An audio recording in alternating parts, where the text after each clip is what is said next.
ఏడాది ప్రపంచం ప్రశాంతతను కోల్పోయి సరిగ్గా ఏడాది క్రితం అంటే అక్టోబర్ 7న హమాస్ గన్స్ ఇజ్రాయెల్ వీధుల్లో గర్జించాయి.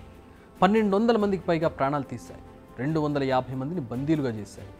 అప్పుడు మొదలైంది యుద్ధం. ఇంకా కొనసాగుతోంది. అయితే ఈ 1 ఇయర్ టైంలో వచ్చిన మార్పు ఏంటి?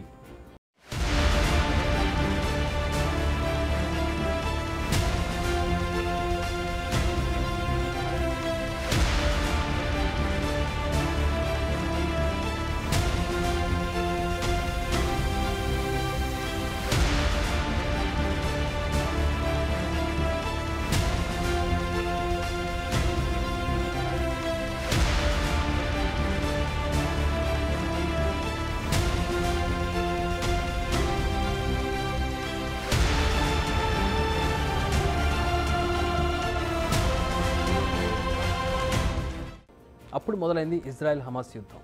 మేము ఏం చేయకుండానే 1200 మందిని బలి తీసుకున్నారని ఇజ్రాయెల్ రగిలిపోయింది. కన్నుకు కన్ను పన్నుకు పన్ను అన్నట్టుగా రెచ్చిపోయింది. గాజాను మొత్తం నేలమట్టం చేసింది. హమాస్ టన్నెల్ నెట్వర్క్ను దాదాపుగా ధ్వంసం చేసింది. ఇంతలో హెజ్బుల్లా సీన్లోకి ఎంటర్ అయింది. దీంతో హెజ్బుల్లాపై కత్తి దూస్తోంది. ఇప్పుడు ఈ మధ్యలో ఇరాన్ కూడా తలదూర్చింది. సో ఇజ్రాయెల్ ఇప్పుడు ఏకంగా ముగ్గురుతో సింగిల్గా పోరాడుతోంది. ఇక్కడ మనం ఇజ్రాయెల్గా చూడడం లేదు, కానీ అమెరికా తమ ఇంటెలిజెన్స్ అత్యాధునిక టెక్నాలజీ అండతో ఏరువేత కొనసాగిస్తోంది. శత్రువుకు భారీగా నష్టం చేకూర్చినా కూడా ఇజ్రాయెల్ అంతో ఇంతో నష్టపోయింది. అందులో ఎలాంటి డౌట్స్ లేదు. అయితే మిడిల్ ఈస్ట్లో ఈ ఏడాదిలో ఎగ్జాక్ట్గా జరిగింది ఏంటో చూద్దాం. గాజాలో ఏకంగా 2 లక్షల ఇళ్ళు నేలమట్టమయ్యాయి. నెంబర్ మళ్ళీ వినండి, 2 లక్షల ఇళ్ళు. ఇది గాజాలో ఉన్న మొత్తం ఇళ్ల సంఖ్యతో కంపేర్ చేస్తే 63%. మృతుల సంఖ్య 41,431. గాయపడిన వారి సంఖ్య 95,818. ఇళ్లను వదిలి వెళ్ళిపోయిన వారి సంఖ్య దాదాపు 20 లక్షల పైమాటే. అంటే గాజాలోని 86% ఏరియాలోని ప్రజలకు తమ ఇళ్లను వదిలి వెళ్ళిపోవాలన్న ఆదేశాలు వచ్చాయి. ఇది దారుణం, చాలా దారుణం. ఓ మిలిటెంట్ సంస్థ చేసిన పాపానికి గాజా ప్రజలు మూల్యం చెల్లించారు. బట్ ఇజ్రాయెల్ వెర్షన్ మాత్రం మరోలా ఉంది. గాజా అనే ఏరియాను హమాస్ హస్తగతం చేసుకుంది. ప్రజలను హ్యూమన్ షీల్డ్గా వాడుకుంటోంది. వారి ఇళ్ల కింద నుంచి తవ్వకాలు జరిపి టన్నెల్ నెట్వర్క్ను ఏర్పాటు చేశారు. అందుకే వారిని ముందుగానే హెచ్చరించి దాడులు చేశాం. ప్రజల గురించి మేము ఏం చేయమనే ధైర్యంతోనే ఇదంతా చేశారు. కానీ మేము మౌనంగా ఉంటే అక్టోబర్ 7 లాంటి సీన్స్ మళ్ళీ రిపీట్ అవుతాయనేది ఇజ్రాయెల్ వెర్షన్. బట్ ఒక్క విషయం మాత్రం క్లారిటీగా తెలిసింది. ఈ ఏడాదిలో ఇరాన్కు యెమెన్, సిరియా, ఇరాక్, లెబనాన్లో ఎంత నెట్వర్క్ ఉందో అని. అలస్తర్ బ్రిగేడ్స్, హెజ్బుల్లా, అసాయిబుల్ హక్, హమాస్, పాలస్తీనా ఇస్లామిక్ జిహాద్, హౌతీ మూమెంట్, రకరకాల బ్రిగేడ్లతో మిలిటెంట్ సంస్థలను పెంచి పోషిస్తోంది ఇరాన్.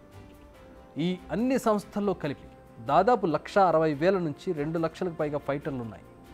దేశం ఏదైనా ఆ దేశ మిలిటరీకి ఈక్వల్గా ఈ మిలీషియాలు పనిచేస్తున్నాయి. ఇవన్నీ కలిపి ఇన్ని లక్షల మంది ఉన్నారంటే ఒక పెద్ద సైన్యం.